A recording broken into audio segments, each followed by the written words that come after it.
Atau inilah mengingatkan agar umat beriman tidak masuk kelompok yang buta mata hati atau zulmatun tersebut. Sekarang zuhurul haq. Zuhurul haq artinya tertampaknya Allah dalam segala wujud alam ciptaannya. Tentu saja yang bisa menangkap wajah Allah seperti ini, tanda petik saja ya Bapak, karena Allah itu kan tidak berwajah. Hanya mereka yang sudah mengalami pengalaman makrifah, yakni pengalaman rohani atau roh batin, bukan pengalaman ilmiah yang lebih banyak mengandalkan pikiran dan percobaan peralatan atau instrumen. Nah, di sini karena kita itu punya kemampuan dua, yakni kemampuan ilmiah dan kemampuan kemampuan non ilmiah, ya, penglihatan batin, ya kita manfaatkan itu. Maka dulu pernah saya mengatakan pada Pak di forum ini, dalam diri kita itu ada dua basor, ya. Dua penglihatan, satu basorun. Basorun itu artinya melihat dengan mata kepala. Ini gunanya untuk pengertian ilmiah, gitu kira-kira. Yang kedua basirah. Basirah itu mata batin. Nah, ditangkap ada dua jana di dalam Quran itu. Nanti ditangkap al-afidah.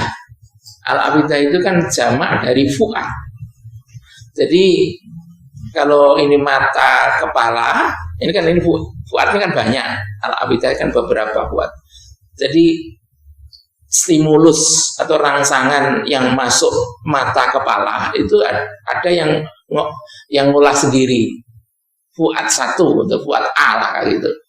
Kemudian yang satunya basiroh, kalau masuk ke di dalam ditangkap oleh fuad B, dimasak juga. Jadi hasil tangkapan dari fuad A dan fuad B ini lengkap. Maka saya katakan kalau ilmunya apa? Ada ilmu dua. Satu ilmunya Nabi Musa dan dua ilmunya Nabi Khidir. Nah kita itu punya itu. Nah ini kan kita bicarakan ini ya kira-kira penglihatan ala Nabi Khidir lah begitu kira-kira. Nah itu yang dimaksud dengan kata zuhurul haq, tampak. Ini makrifah itu. Kemudian berikutnya yashhadu berarti orang yang mampu menyaksikan tentu saja dengan mata batin terhadap eksistensi atau keberadaan Allah dalam wujud alam ciptaannya. Penyaksian ini sangat bersifat subjektif, yang kebenarnya hanya lewat dialog intersubjektif, yaitu berbagi pengalaman tentang apa yang sama-sama kedua belah pihak alam. Jadi musyahadah ini tidak bisa dibicarakan. Kalau Bapak mengatakan nanti kemarin saya melihat bunga di kebun saya itu indah. Kenapa? Ibunya, istri Bapak. Kenapa Bapak kok begitu? Indahnya luar biasa. Loh, oh itu kena mawar biasa gitu Pak. Ya biasa indahnya biasa kan? Enggak, sangat indah. Itu seolah-olah saya itu dibuat terayun-ayun perasaan saya. Nah ini kan nyonya kita nggak ngerti ini apa yang kita rasakan indahnya di bunga itu.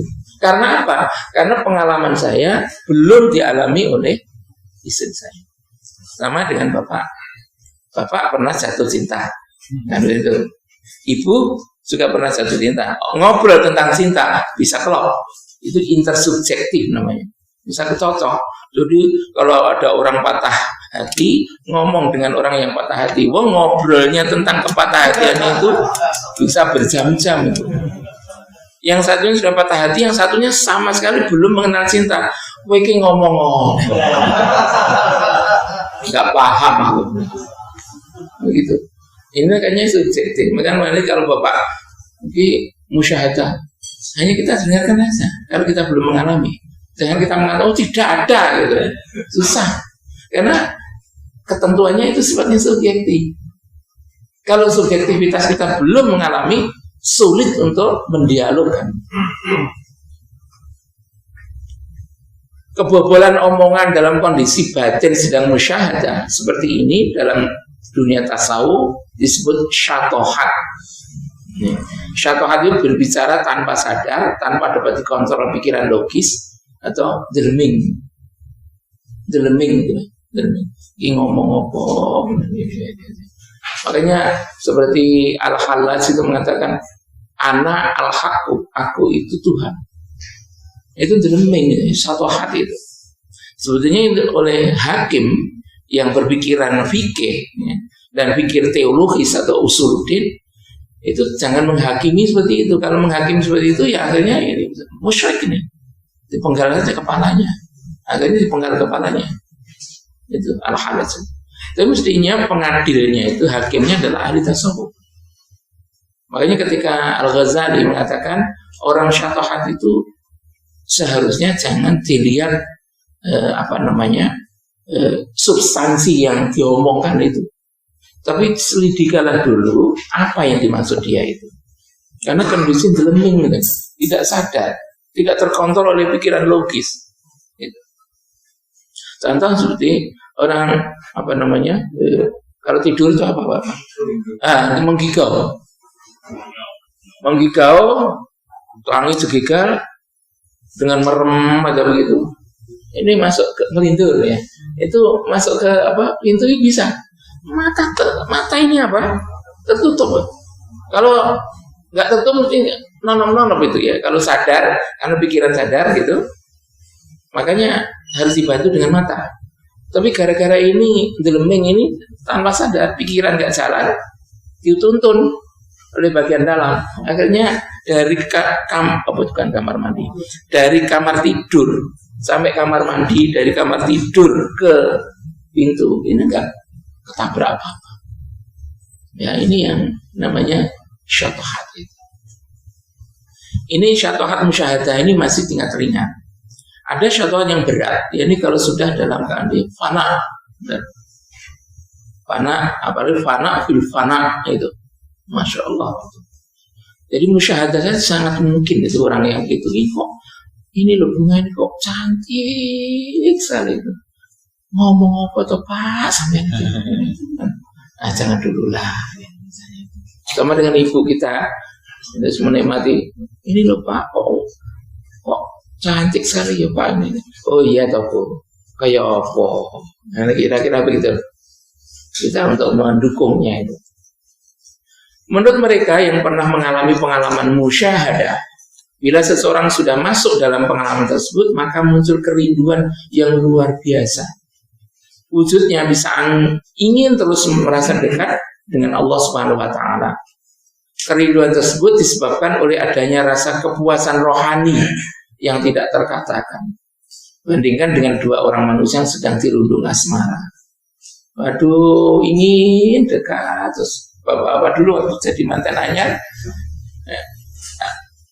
Ini ini bukan karena pengalaman kan, bukan pengalaman biasanya begitu. Ini misalnya isah-isahan itu, ya dek ya gini. Tapi kalau sudah 20 tahun menikah, yes, isauno dewe. Nah, ini kan namanya kerinduan ya. Waktu masih mantan anyar, barangkali lagi seminggu, barangkali rindunya luar biasa. Tapi kalau sudah lama, kerinduan itu makin agak melorot gitu. Kan gitu. Ini dibandingkan seperti itu. Dalam pengalaman musyahadah tersebut, dalam ruang batin tidak tergambar tentang warna-warna dan bentuk-bentuk. Dalam alam sadar, apa yang disebut nilai estetik, nilai keindahan, biasanya merupakan gabungan antara warna dan bentuk, juga kelembutan nada. Warna, bentuk, dan nada ini tidak tergambar sama sekali dalam pengalaman musyahadah. Itu. Nah kita sendiri, karena ini yang bilang begini, orang yang sedang musyahadah ya kita deskripsi ya begitu, susah kita ya kalau belum musyahadah kok sesuatu tanpa dibingkai oleh bentuk, tanpa warna, tanpa nada. Iya itu. Jangan dunia pengalaman kita itu baru yang namanya cantik itu kalau warnanya diharmonikan dengan bentuk, terus nada suaranya juga enak. Wah, suaranya merdu sekali. Wajahnya putih, bentuk oval dan begitu rupa. Rambutnya begitu, kupingnya begitu, pipi nyemplung begitu. Terus ini apa namanya? Alisnya, terus matanya tidak begini, juga tidak begini, tapi juga agak ke sini tapi misalnya gitu. Ini kan bentuk warna dan nada. Baru cantik. Loh, kok bisa-bisanya ini mengatakan ini indah sekali, indahnya dia bisa ngono kae lho Pak. Nah ini harus disadari karena musyahadah itu kalau ingin melihat sesuatu keindahan tidak dibatasi oleh unsur-unsur bentuk, warna dan nada itu. Selanjutnya yang disebut wujudul anwar bil asari adalah bahwa keberadaan cahaya-cahaya bendawi. Ini harus diterjemahkan. Di sini seseorang masih sangat sadar terhadap pengertian perasaan estetik yang dibentuk oleh kesadaran warna, bentuk, nada, dan di atasnya. Apalagi tambah dengan gerak.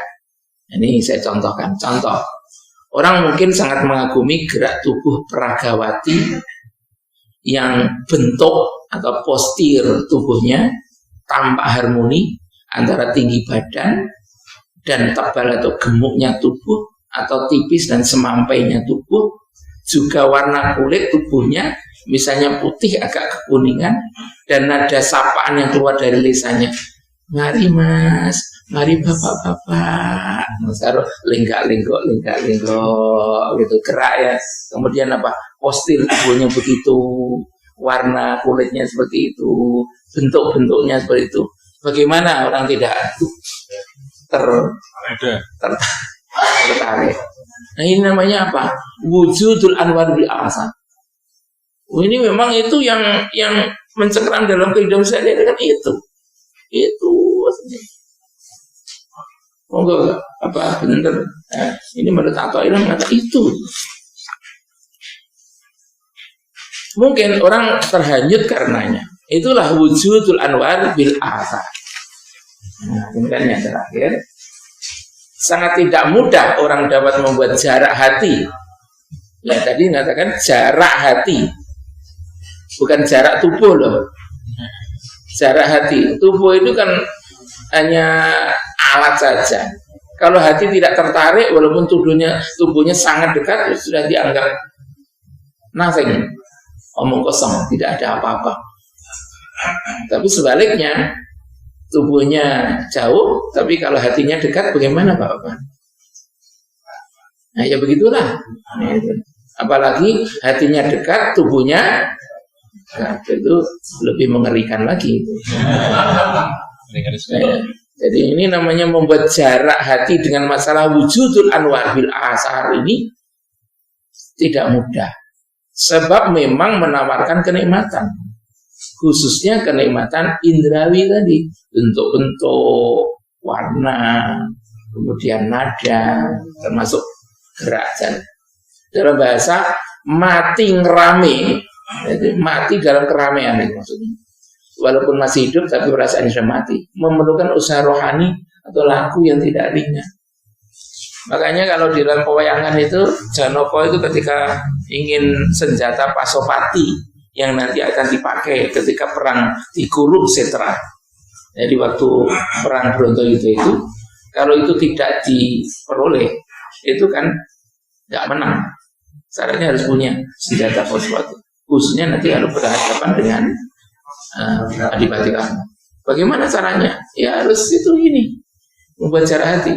Ketika samadhi di gunung itu, wah ini harus digodai. Loh, ini senjata yang diminta ini nggak main-main itu, menentukan dalam peperangan. Lalu Dewi Sembodra yang begitu cantiknya itu memimpin 7 bidadari turun ke tempatnya siapa? Janoko. Sudah membelai-belai itu sebenarnya mau menang. Mas, ya. Misalnya terus laporan, wah saya gagal, Bathara Narada, saya gagal, oh ya sudah, kalau gagal berarti sungguhan ayat yang turun. Kemudian diberi itu senjata. Kalau tidak salah bukan Bathara Guru ya itu, yang turun itu ya. Narada dulunya, terus akhirnya yang memberikan itu ada dua kemungkinan. Ada yang bilang Narada, ada bilang itu Bathara Guru. Senjata Pasopati. Nah di sini sama kita ini laku, mati ngerame. Itu tidak mudah, tapi bisa dilakukan. Terakhir wujudul anwari bil asar. Ini berpasangan dengan hujibat syumusul ma'arif bisuhubil asar. Yang selanjutnya disingkat saja hujibat al-ma'arif. Hujibat al-ma'arif artinya penglihatan mata batin tertutup. Tertutupnya oleh asar, benda-benda duniawi, benda-benda duniawi. Asar. Oleh Athaillah disebutkan bahwa penutup mata batin itu adalah suhubil asar.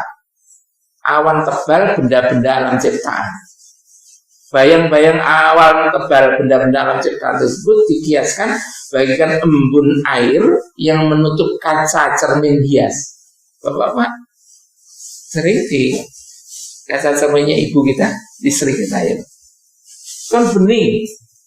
Nah, kebetulan ada embun. Kalau sudah embun gimana, Bapak? Nah, ya. Atau waktu di hotel aja. Di hotel itu biasanya di kamar mandi itu ada kaca ya, terus bapak-bapak mandi dengan air panas. Air panas kayak waktu di itu loh, atau apa namanya? Sabar ya, betul. Itu kan ada yang merah ke kanan itu panas, itu dingin. Kemudian bapak pakai yang panas itu. Nah, tadi ada embun. Nah, itu akhirnya apa? Cermin yang dulunya bening kelihatan semua begini ini hilang gitu. Nggak kelihatan sama sekali. Makin tebal embun yang melekat di dalam cermin itu, makin tidak kelihatan. Ini namanya adalah kalau orang itu sadar terhadap benda-benda duniawi ini makin ketat di dalam hati, mata batin kita, maka mata batin kita menjadi buta, jadi gelap, nggak kelihatan, tidak bisa membedakan apa itu benda itu sebenarnya, apa hakikatnya, enggak. Jadi sering kaum sufi itu simbolisasi cermin itu sering dipakai. Al-Ghazali terutama. Cermin selalu boleh katakan mir'ah ya, dalam bahasa Arab. Kalau embun tersebut makin tebal, maka pantulan bayang-bayang benda dalam cermin makin tidak kelihatan sama sekali. Bahwa penglihatan batin atau ma'rifah tersebut beningnya bagaikan kaca cermin hias. Penglihatan batin seperti inilah yang dicari-cari pada para arifin, yaitu orang yang memiliki pengalaman makrifat. Hanya para arifin ini pula lah yang mampu merasakan kehadiran Allah Subhanahu wa ta'ala dalam wujud ciptaannya. Nah, ini kalau boleh saya contohkan ya, tadi kalau saya contoh Bapak dalam Al-Quran itu sering kita menghadapi anak. Anak kan suka dikandani, sekarang itu bukan makin duduk. Kemana? Iya, Bapak. Tapi malah ngopo, Pak. Bapak kan logikanya kan tidak salah itu. Saya itu yang benar, Pak. Bapak logikanya yang salah. Sekarang kan banyak itu. Anak-anak begitu. Akhirnya ada kadang-kadang kaum ibu, Bapak itu kan keloro-loro. Kita lihat nanti prakteknya. Ayatnya dulu, nanti kita praktekkan dengan cara menghadapinya menurut kaidah yang disebut Athaillah. Dalam surah Al-Anfal itu surah ke-8 ayat 28. Al-Anfal ya, surah ke-8 ayat 28. A'udzubillahi minasyaitonir rajim. Wa'lamu annama amwalukum wa auladukum fitnah wa annallaha indahu ajrun alim. Ketahuilah bahwasanya hartamu dan anak-anakmu itu cobaan. Nah, cobaan inilah yang diterapkan oleh ahli tasawuf itu tadi embun itu. Embun amwal ya, itu kan embun. Anak juga embun. Embun itu bisa menutup cermin hati kita. Lalu oleh Allah mengatakan wa annallaha indahu ajrun adim. Dan di sisi Allah sesungguhnya itu semuanya ada pahalanya. Nah, pahalanya apa? Kita bisa melihat cahaya Allah di dalam anak yang nakal itu. Oh iya, tidak apa-apa. Ini kan titipan Allah. Toh nanti misalnya anak nakal ini, kenyataan seperti ini, kalau saya mati ya tetap nakal dia. Dia itu memang diciptakan Allah seperti itu. Misalnya seperti itu. Jadi kita berpasrah saja. Nah nanti gimana Bapak? Dianggap pemimpin gagal menjadi pendidik. Nah sekarang urusannya adalah orang ini sadar status sosial atau tidak. Kalau status sosialnya sadar, terus jadi frustrasi. Aku ini pemimpin, saya itu menteri, wah anak saya bubrah semua seperti ini kan, bagaimana ini rakyat saya melihat saya. Jadi kita tidak melihat faktual anak itu, tetapi dikaitkan dengan hal lain, status sosial, gengsi, lalu apa itu. Lalu kita takut ketika dua kenyataan itu akan dibenturkan, tidak ada penyelesaian, kita frustrasi. Iya tadi, jadi ini kiai, jadi penceramah agama, didik anak dewe lah, becus seperti itu. Nah, terus kita kan takutnya apa? Bukan takutnya kita itu gagal mendidik, bukan. Aku nanti kalau gagal ini, status sosial saya itu, saya sebagai kiai loh, saya jadi penceramah agama loh, saya menjadi tokoh loh, ini kan jatuh saya di depan loh, ini orang-orang. Jadi kadang-kadang ini lebih besar daripada melihat fakta ini. Nah kalau ada enggak, fakta ini saja lah dilihat. Turunkan Allah di situ, seolah-olah kita melihat sinar dalam kenakalan anak itu. Harta juga gitu. Harta ini bagaimana? Nanti kan hilang nanti. Nah itu. Kalau hilangnya itu apa? Lalu dibandingkan orang jatuh miskin, tidak bisa makan, dan sebagainya itu.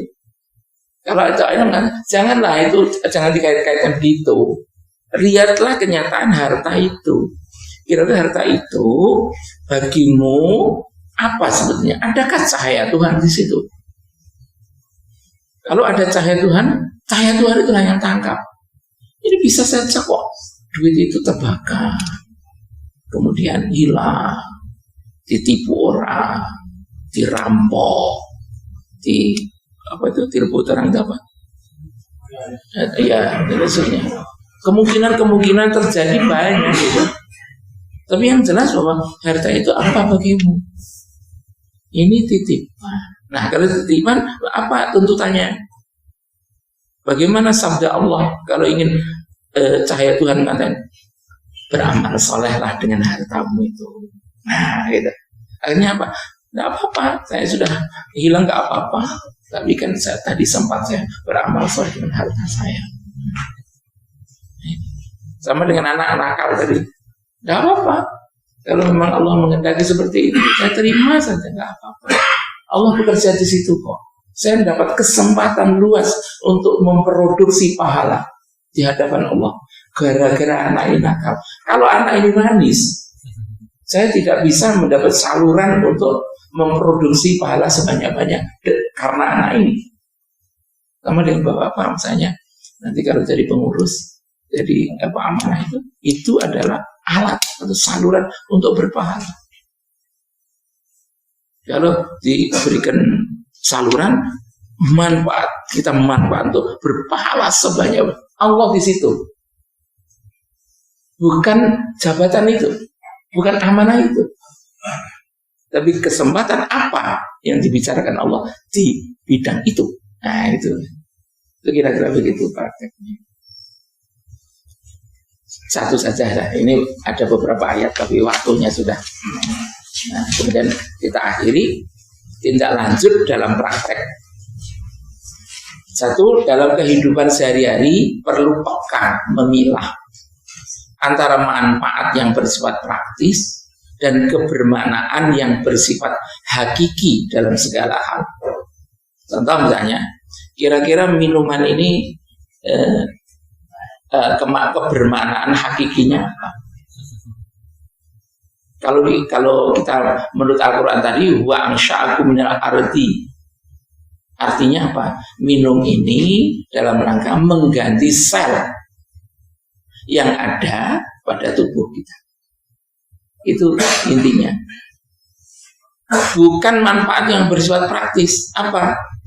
Untuk melegakan haus, maka minum yang sebanyak-banyaknya. Akhirnya apa? Bukan kemanfaatan yang dicapai, tetapi mudarat, penyakit. Apa misalnya yang kaum sepuh itu bawa gula. Nah itu kelanjutannya. Alhamdulillah ya, kita mencoba. Tapi yang jelas bahwa kehakikian itu, kebermaknaan hakiki dari sesuatu itu kalau bisa pegang bisa.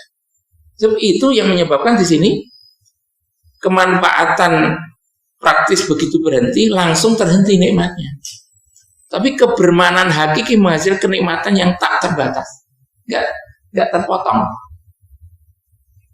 Tapi kalau hanya soal nikmatnya teh, kalau sudah diminum selesai, sangat terbatas. Tapi kalau kebermanaan dari teh ini kita pahami, nikmatnya teh itu walaupun sudah tidak minum teh lagi, masih berkelanjutan. Dan yang kedua, benda dan peristiwa alam hanya bersifat instrumentalis atau alat, sama sekali tidak layak dijadikan tujuan, apalagi diagung-agungkan, dan apalagi dipertuhan. Ini untuk tampilan kita dalam kehidupan sehari-hari.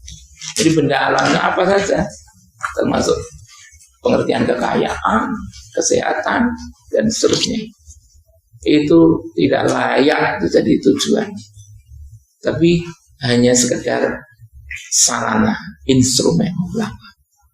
Kalau itu terjadi, kita akan terjebak oleh permainan benda-benda ini. Kalau tidak, ya kita akan dipermainkan oleh benda-benda. Baiklah, ini mudah-mudahan saya menjelaskan ini bisa jelas, tidak malah membuat mumet ya. Mudah-mudahan Bapak bisa mencernanya dengan baik. Terima kasih, sampai di sini dulu. Ini tepat jam 9. Mungkin benar ada pertanyaan bolehlah, tapi saya akhiri dulu. Assalamualaikum warahmatullahi wabarakatuh. Ada dari menanyakan atau menanggapi dari yang saya buat masuk kepada saya ya Rabbi bisnis. Assalamualaikum warahmatullahi wabarakatuh. Nama saya Pak Kamadi dari Kuala. Saya ingin melengkapi dengan sebuah peristiwa yang waktu itu diceritakan oleh teman saya saat ketika tawaf di Ka'bah di Mekah. Ada jamaah dari Bogor itu menanyakan kepada teman saya itu, Bapak kok menangis, ada apa ya? Lalu yang ditanya ini malah kaget, Pak. Loh, ibu itu apa nggak lihat di depan itu ada Ka'bah? Ya otomatis ada orang yang disitu langsung menangis. Ternyata setelah diundang ibu ini menjawab, saya nggak bisa lihat karena di depan itu tapak silo menyilaukan sinarnya. Nah, kembali kepada tadi itu Bapak menjelaskan bahwa benda-benda yang diciptakan di dunia ini ada cinta yang mempunyai sinar.